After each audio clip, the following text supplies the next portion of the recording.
What would you say, Madam Amina, to anyone who's thinking and considering of beginning a career in civil society? It is very worth it because there's something beautiful about being a catalyst. There's something absolutely awesome about enabling for others because you enable yourself. You give knowledge, you gain more. I'm Natasha Kimani. I'm a governance and public policy expert and the host of Talk to Me Direct podcast. In this series, I speak with 8 incredible thinkers in Africa, people working to solve complex challenges across the board. We discuss the civic space in Africa, the physical and online spaces where people come together to exercise their rights in shaping our societies. The civic space is important because it provides everyone with an opportunity to contribute to a thriving, inclusive society. Join us for these diverse topics, from ensuring technology positively serves society to ensuring that communities come together to increase women and youth's participation in decision making. In this first episode, I speak with Amina Salihu, a feminist and a practitioner in the philanthropy field in Africa.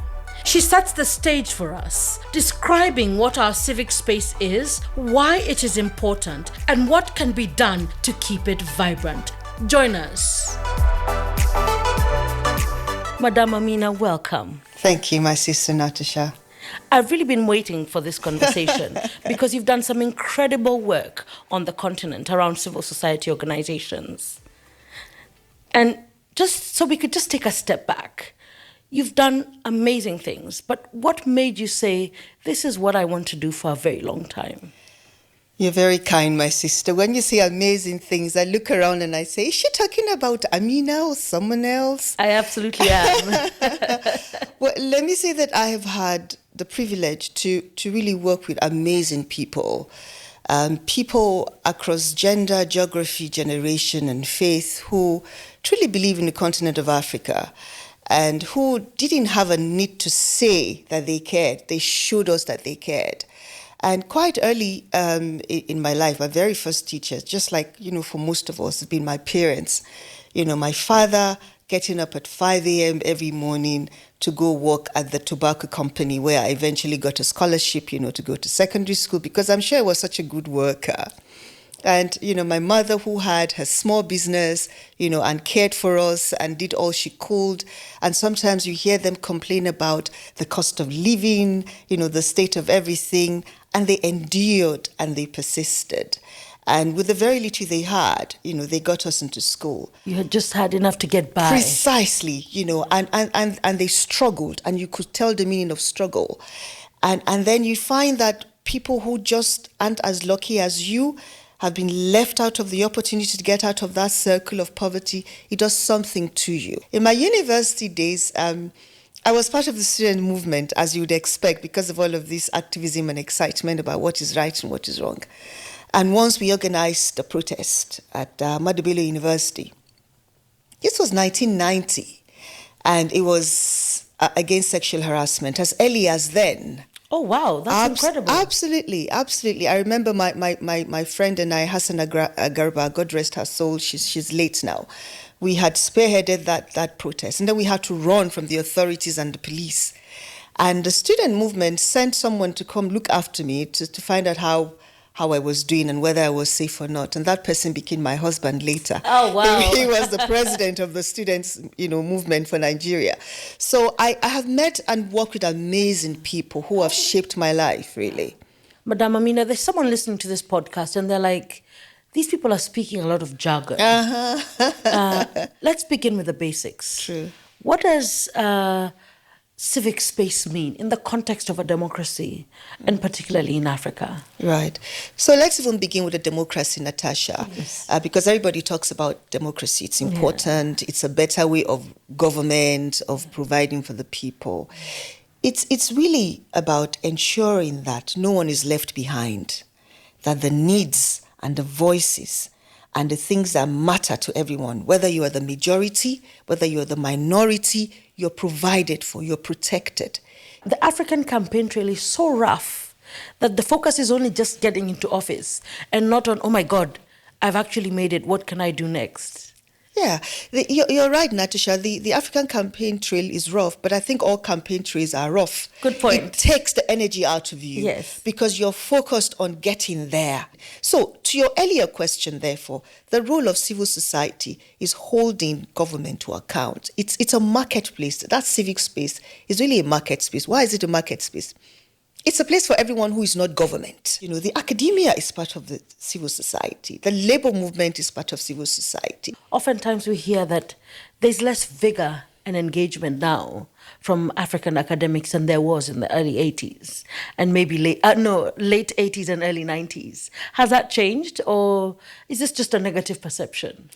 When we were in school in the 90s and even before me in the 80s in the universities, we had sabbaticals, people from all over the world coming to African universities to do their sabbatical, which is what, academics do, like for a year away from their usual university to go learn and work somewhere else and, as it is, amplify knowledge. You don't have a lot of that anymore because sometime when we got the military rule in the 80s and the 90s, they said these people were troublemakers. A troublemaker is anybody who has the courage to ask the right question or to look power in the eye and say, power, I think you're wrong. You should go in this direction. Power does not like being challenged.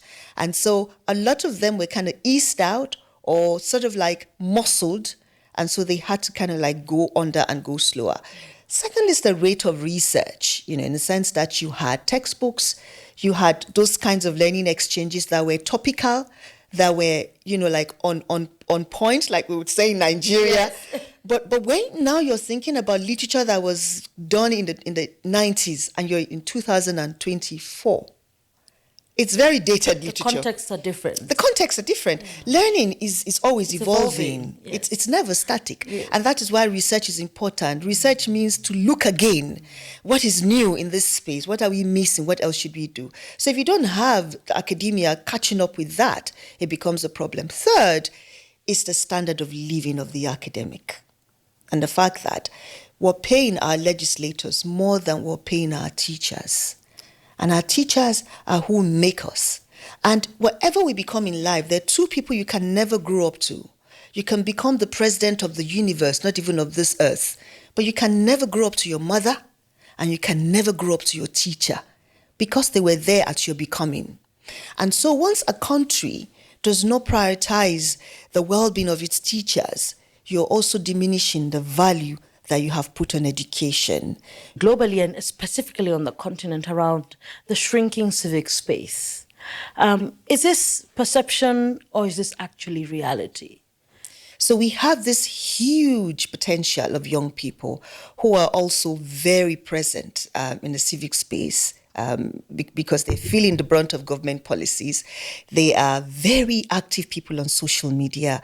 You look at Twitter, which is now X, Instagram, WhatsApp, whatever it is, they are able to use technology to bridge the gap and to have their voices heard and to say, this is what matters to us. This is what is working. This is what is not working. And when you have that kind of strong collective and they're using this kind of space to air their views, and then you have an instance where a government then decides that that space is getting out of hand and it is dangerous and it is possibly maligning some people, and so says, let's have a law to sort of clip its wings. Or you have a situation where for over a year, I believe in Nigeria, we were not able to use Twitter. Then it was still Twitter. It was, the government just banned, So, and this is not a military regime. This is a democratic space where you're supposed to have the freedom of expression, freedom of association, the right of movement. What do you think the impact? What impact do you think that had on young people? The banning of Twitter for a year. I think we'll have to do the research on that. But my intuition, and in terms of some of what I'm learning, staying in the space, is that it actually brought out the creative streak in young people. I thought so. Because I hear there was a spike. Precisely. In engagement. Precisely. So it was like, we have been waiting for government to deliver the dividends of democracy, and we're not getting it, and we're telling you we're not getting it, and your response has been to try to stop us from speaking, we would let you know that we do not depend on government to speak. We do not need government to create this space for us. Nigeria today has one of the 10 best startups in the whole world around, financial inclusion, around communication. And this is in spite of government, because the policy or the law on business startups around tech happened after these unicorns had taken off. So it was after the revolution. It was more or less, I like that word, Yeah. because it was a tech revolution to say, look, Absolutely. we own this. The Yeah. whole idea of it is to democratize democracy. Yes. And so we have taken it, and you cannot take it back. So it kind of built a whole lot more resilience and resistance and response in ways that young people then said, look, we would look for alternatives and will continue, to thrive, and will continue to survive, and will continue to do our thing. There is evidence that success can be hard. Yes. Madam Amina, talk to me direct, specifically around what I've seen in some African countries. I don't want to say mine and get into trouble, is that when a lot of members from civil society join government, they become the very thing they were fighting against. Why does that happen, and how can we stop that and change that negative trend from continuing to move ahead? Few of them who have been in government have actually still, despite all of these challenges, really discharged their duties, well. Effectively. And not just government as in elected, but even in terms of bureaucratic responsibility. I'll give you the example of Professor Tahiru Jega, who was the chair of the Independent National Electoral Commission, which is responsible for Nigeria's election. And you can imagine how very difficult that task is. Yes. He used to be the chair of the Academic Staff Union of Universities. He used to be a vice chancellor of Bayero University, Kano, and then he became the chair of INEC. And the argument has been that Nigeria has never had better elections than under Professor Tahiru Jega. So there's evidence. There's when evidence. Civil society either joins or works in government, there can be changes. There can be changes, and there are changes. There are many examples I could give. I'm giving the Jega example because of that role of academia in government and what could change. Absolutely. But the other thing is, when the few of us get into government, civil society thinks its job is done. No. That's what I was going to come to next, because oftentimes then civil society is left feeling orphaned because there was no succession planning. No succession planning, no transition planning, and there is no backstopping. Yes. So someone is in power, they're in the minority. What do? You got to keep feeding them with the research that they need, with the solidarity that they need, with the information they need when they need it, so that they know that you've got their back, yes, but you're also watching them. Yeah. And so that onus to deliver then becomes stronger. Yeah. But when we just sit back and say, well, you're in there now, go make the change happen, it's not like that, because you're not in there. And I'm saying this with the benefit of hindsight, as somebody who's been an advisor in government and an advisor to government and someone who is back in civil society. It can be a very lonely road. But when you're very clear about what your values are, and your values, my sister Natasha, can get eroded in very small, infinitesimal ways. You just have to watch them. Absolutely. It's as small as someone you're coming on the corridor and someone thinks they have to clear the corridor for you just because you're, for goodness sake, an advisor. You're not even the minister. Yeah. Or someone feels they have to carry your bag for you. Why? I was carrying my bag before I came in. I'm going to be carrying my bag when I leave. So it's watching for all of those things that tend to sort of strip you of the values that count and elevate you to some kind of level that you really are not. It's all very pseudo. Some sort. I must be honest and say I love being called Oga Madam. In fact, when I go back to Nairobi, I must give strict instructions. We spoke about civil society, holding government accountable. Mm-hmm. But the question remains, who holds civil society accountable? Very true. Who guards the guardian? Yes. I guess that's something that is very pertinent to every sector. I mean, and every sector has its ways in which it responds. So take, for instance, the medical. sector, it's got the Hippocratic Oath. Yes. So you know that no matter what, even if a killer were to come on an operating table, Dr. Natasha must operate on that person with all integrity, because that is your job. So what is the equivalent of the Hippocratic Oath for civil society? That's the question we've been asking. Two answers have been proffered. One is that civil society has to self-regulate. So, for instance, social media is not exactly all very, should I say, innocent. It's been used for all kinds of bad things that it shouldn't be used for. It's used for trolling, and women are especially vulnerable. Online abuse. Precisely. All kinds of online abuses happen. Misinformation, disinformation, malinformation, where people mischievously just take information and either give you half of it, give you the wrong part of it, or deny that information even though they have it, just to cause confusion. Yes. So it's not innocent. And we need to acknowledge that it's not innocent. So self-regulation is very important. The second thing that we're thinking about around what to do with civil society is to have its own code of ethics.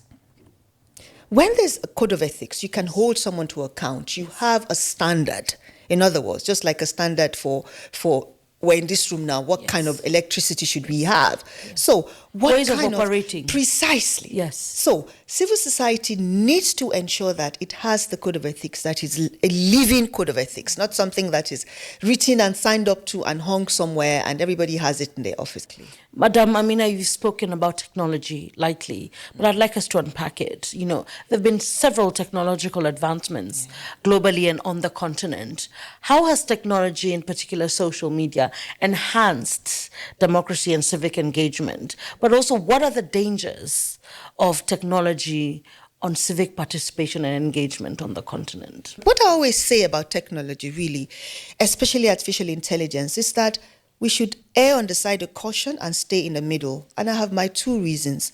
One is that technology by itself, by its nature, is not good or bad. It doesn't have that discerning power. It is neutral. Okay. It depends on the hands in which technology is. It depends on the hands. So we've just talked about what AI can do now when put to a very people-centered use. We've also talked about what people are using AI to do to exactly subvert the will of the people. It depends on who has it. Now, the second thing, apart from, looking at technology as neutral, is also the need to think about governance and ethics quite early. What are the do's and don'ts around technology? What are the limits? We need to set the limits. Why should people trust technology? They would not trust technology unless technology is providing solutions that are relevant. Yeah. That's a way to build trust.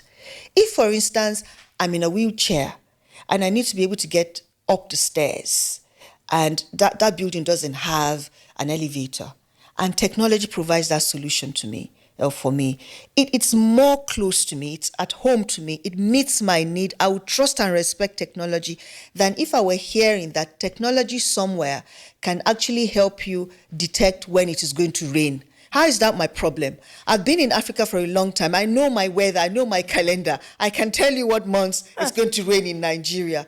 So what I hear you saying is that Africans need to exercise agency. Absolutely, non-negotiable.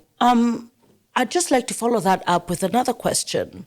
How can civil society organizations leverage the good of technology to enhance democracy and civic engagement? I think that's already happening. Yeah. Some of the best startups in Africa are in Nigeria, and some of them are around ensuring that the poor that are not banked are able to do banking without all of the rigmarole of going to a banking hall and going through what banking used to be. So closing the gap is the role of civil society, because in the final analysis, it is not about those of us in civil society. We are catalysts. But the catalyst also gets changed in the process of the experiment. It's really about the bottom of the pyramid, the very poor who might not have the kind of voice and training that civil society has to speak up. We have to speak with them. We have to speak through them. We have to let them lead. So the challenge is, how do we close the gap for people who might not be getting the benefits of governance? Not government, but governance. Because governance means government delivering for the people. For the people. Madam Amina, talk to me direct. How can civil society organizations hold big tech accountable? Civil society has to recognize that big tech needs small tech. Oh, I like that. Big tech needs small tech. Okay. and what do I mean? I've heard people complain that some of the country analysis that big tech needs to do its work comes from small organizations that are nameless. But then, all the big techs, the Googles, the Microsoft, the Meta of this world, they take this data and then they put their name on it as it is theirs. So, but they can't do that if small tech is aware that they need each other. And so the renegotiation of intellectual property, I think, needs to happen. What does that look like? What does licensing look like? Who owns what? It's very important. Second is to engage government. That is where government can play an important role. Protect your nationals that are trying to create jobs, that are trying to compete globally. Protect them. That is what the global north, quote unquote, does. So if you have a ministry for trade and investment, for instance, you have a ministry for communication and digital economy. Mm-hmm. The digital economy dimension of it is how you protect, your own country's ideas and ideals and people who are struggling. Do you think there's any progress in that direction? I believe there is. Okay. The one reason why I think there is because even thinking about communications as digital economy, thinking that it's an economy, for me, is already a shift in thought. What would you say, Madam Amina, to anyone who's thinking and considering of beginning a career in civil society? Is it worth it? What are the things they should look out for and learn? Excellent question. It is very worth it because there's something beautiful about being a catalyst. There's something absolutely awesome about enabling for others because you enable yourself. You give knowledge, you gain more. I would suggest that they begin with internship and volunteering. Civil society was never about the money. If you wanted money, that's not the place to go. So let me put the card on the table. But if you want satisfaction and you want a clean, good life, what do I mean by a clean, good life? You would get well paid. There's civil society organizations where you're well paid. I work with the MacArthur Foundation, and MacArthur Foundation's peers, Luminate, Open Society, Ford Foundation, they're development partners that pay very well. So it can happen. But my sister, it's not about the pay because you know what? You earn the money and you don't have the time to spend the money. So you have to care because you are working non-stop. I got in on Monday, after like 15 days away, across cities, having meetings. And I came in and I had 3 meetings lined up for me that I couldn't turn down. And at each one of them, I was not just sitting down, I had to think. And participate. I had to participate. I had to show respect to the people who had invited me. And my entire week is like that. And this is a month where I can't drink water because it's a month of Ramadan. So you have to care. So when you feel passionate about something, come to civil society and try to solve it. So there has to be fire in your belly. If there's fire in your belly, civil society will work well. The beauty of this work that we do as civil society activists is that you see impact in your lifetime. One person that goes forward that just multiplies or amplifies what you have done, changes another life. So it's not in vain. You see it happen. It is never in vain. It's a lot of heavy lifting. But would it be worth it if it were easy? No. Have you had any moments of regret and disappointment along this journey?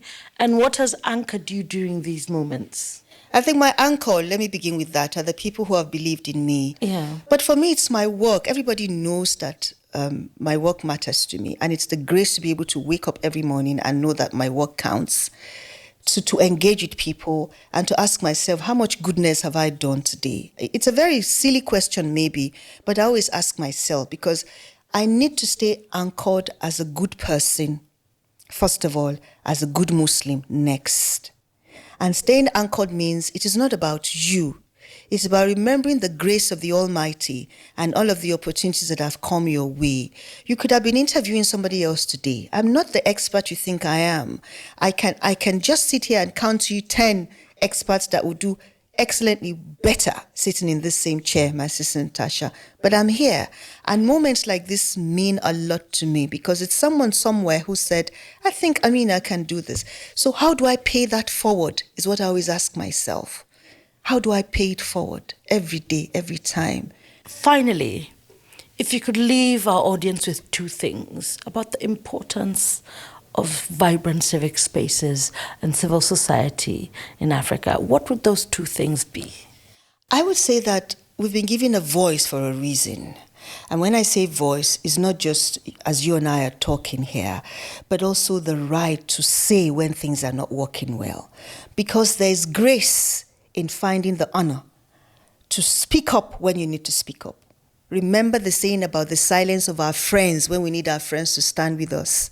It's not the best of places to be. So using our voice to make a difference in the lives of people is very important. And, the win is something that you never begin to quantify. Second is that we have to have faith in ourselves and in each other. Sometimes we're very quick to judge when things don't work. Things are not meant to work every time. That is why it's called earth. It's not heaven yet, So sometimes things will work, sometimes things will not work. But have again the grace to affirm when something is working so that you have the right to affirm when something is not working. But don't stop there. Provide solutions. How else can it work? Let us think solutions. Let us have the grace of faith and love and respect for ourselves and for each other. I genuinely don't want this conversation to end. But it has to. I've had so much fun listening to you. The wisdom you've imparted is going to transform not just my life, but the lives of many Africans. Thank you for your time. Thank you. Thank you for your wisdom. Thank you so much for this time together. I've been speaking with Madam Amina Salihu, Senior Program Officer for Nigeria, MacArthur Foundation. Thank you so much for your time. Thank you, my sister. This has been Talk to Me Direct. You've been listening to Talk to Me Direct, a podcast that spotlights the civic space in Africa today. In this episode, we learned about the growth of the civic space in Africa and why everyday people like you and I must get involved in how societies are run. In the next episode, I speak with a brilliant young person, Polly Washira, who works in a space that brings together rural community groups to organize for issues that matter to them. Follow and subscribe on YouTube and wherever you get your podcasts.